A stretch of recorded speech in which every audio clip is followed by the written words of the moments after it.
Okay, hello everyone. So we are starting with this new chapter, which is a house drainage system, right? So starting with some introduction, right? So basically, house drainage is definition is exactly as for example, a building is provided with a drainage systems to discharge effectively the sewage of the building into the public sewer. Domestic sewage or sewage from the building includes human excreta as well as discharge from the bathrooms, kitchens, sinks, wash basin, etc. These are the basically very important components of the house.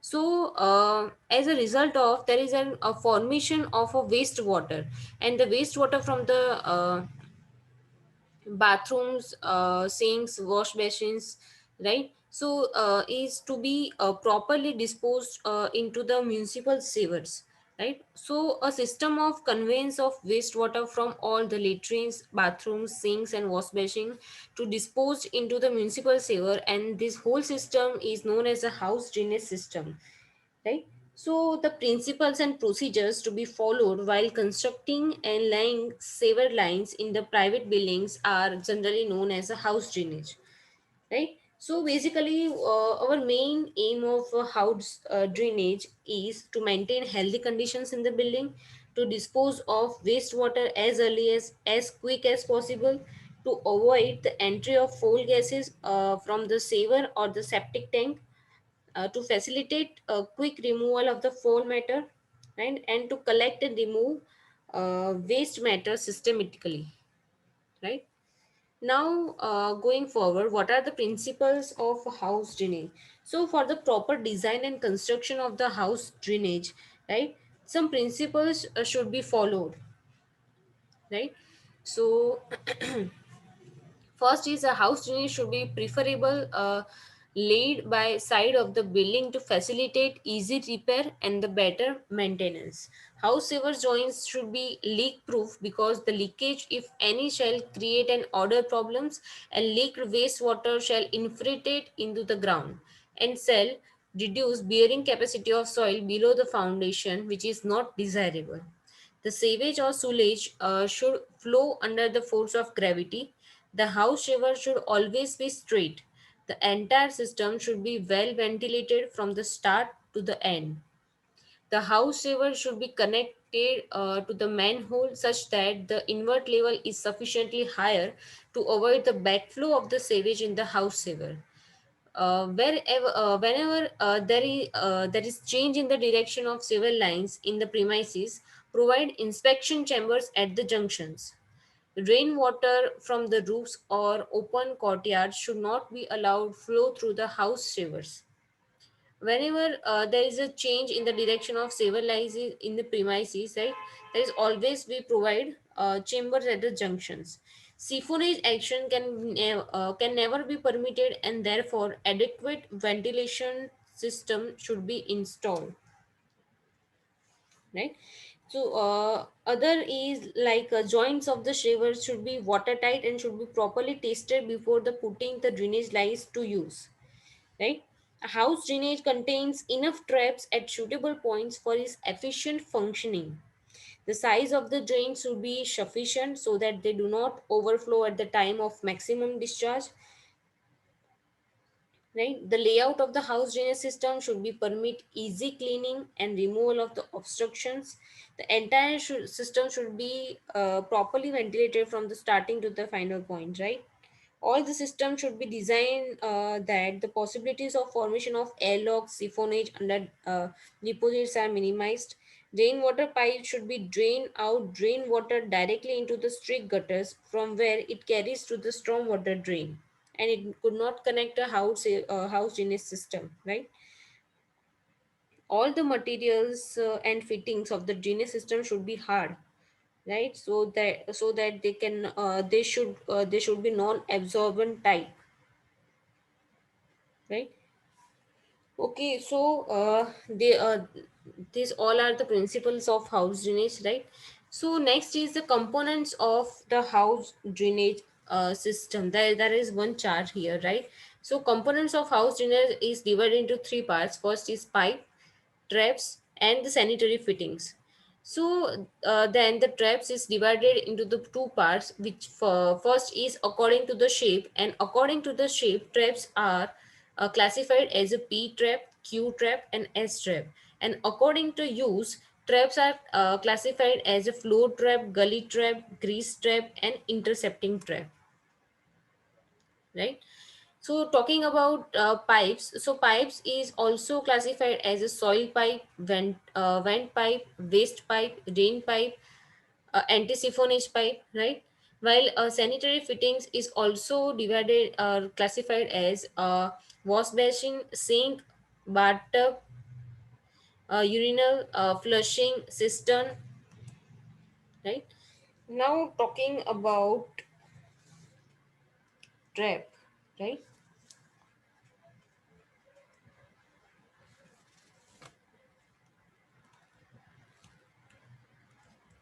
Okay, now talking about trap. So, traps are basically defined as a fittings at the end of the soil pipes of waste pipes to prevent the fall gases coming out of the soil or waste pipe, right? Traps are an integral part of the modern sanitary system, being designed to retain a small quantity of the wastewater from the discharge of fitting to which they are attached as a barrier to prevent fall air entering the building as shown in this figure, right? So this trap should be self-cleaning. That is to say, they should be designed so that their walls are scoured by discharging the water. Now, what are the okay? So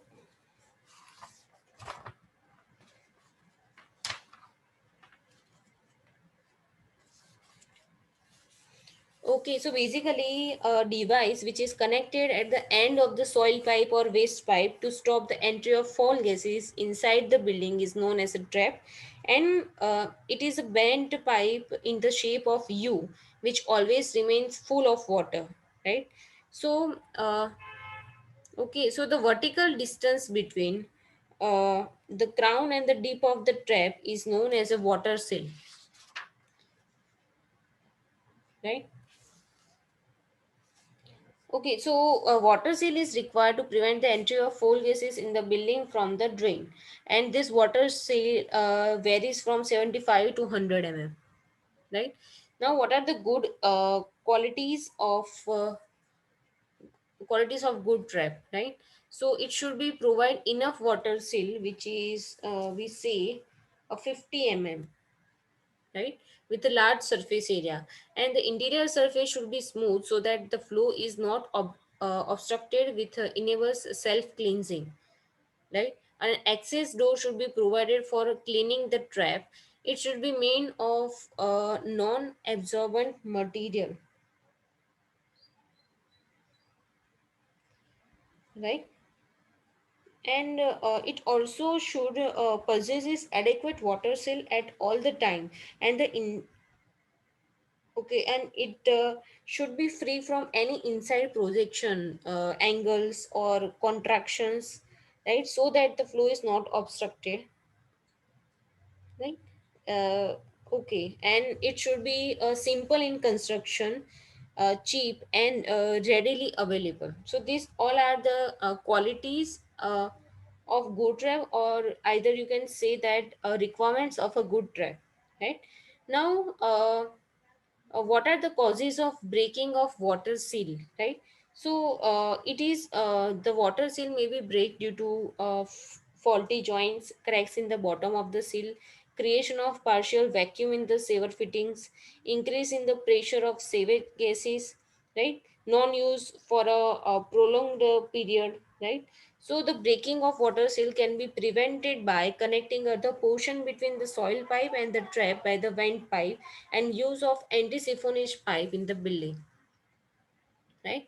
Now we forward to the this topic, classification of trap, which is basically depend upon the shapes, which is P trap, Q trap, and S trap. So above this, all this type of traps shown in figure, and the depth of a trap shield would depends on the uses of pipe. So the trap shield varies from 25 to 75 mm deep.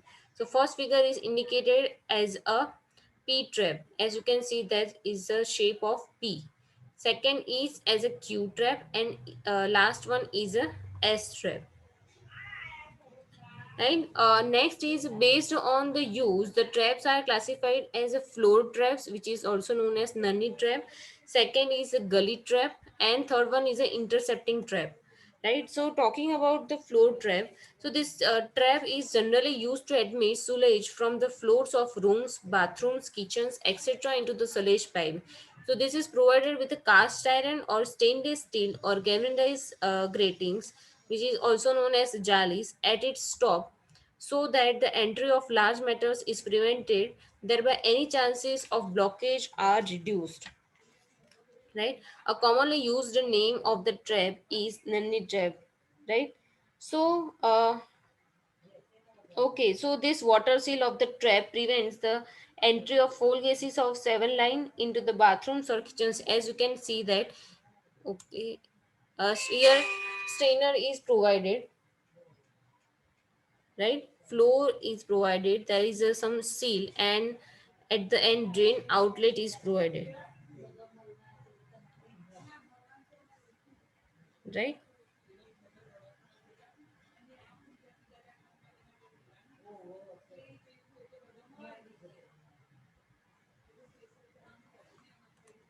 Next is a gully trap, right? So, gully trap or gully is basically provided at a junction of a roof drain and other drain coming from the kitchen or bathroom.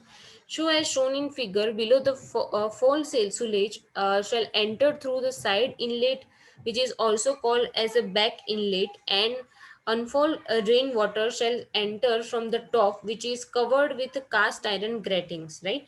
So, gully traps may either have a P-shaped or Q-shaped water sealing arrangement, and the water seal is normally 50 to 75 uh, deep,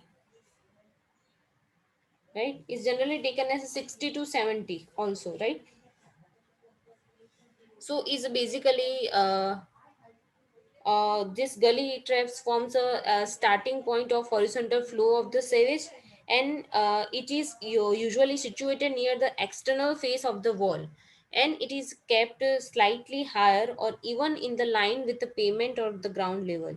So it leads to the sewage to a saver or an inspection chamber or a manhole, as you can see in this figure. Okay, so next is intercepting traps, right? So talking about intercepting traps, it is also known as a disconnecting trap or interceptor. So it is provided at the junction of the house drain with the public shower, right? And is thus provided into the last manhole of the house drainage system. So a domestic sewage is carried by the pipeline and allowed to fall in the semicircular open channel within the manhole as shown in figure, right? As you can see in this figure, manhole is provided, right? Then the sewer flows from the main sewer through the intercepting trap, and the primary object of providing this trap is to prevent fall gases in the public sewer from entering the house drainage system. And it also has an inspection arm which is kept close by the plug, and this plug is open for cleaning or inspection of pipelines, right? So that this plug end is also known as a cleaning eye, right? So for more detail, you can okay, so these figures are very basic type, right? So in your textbook there is a proper figures given, right? So you better to refer the textbook's figure, right? So here we stop our lecture here. If you have any confusion or any doubt about any topic, so contact me.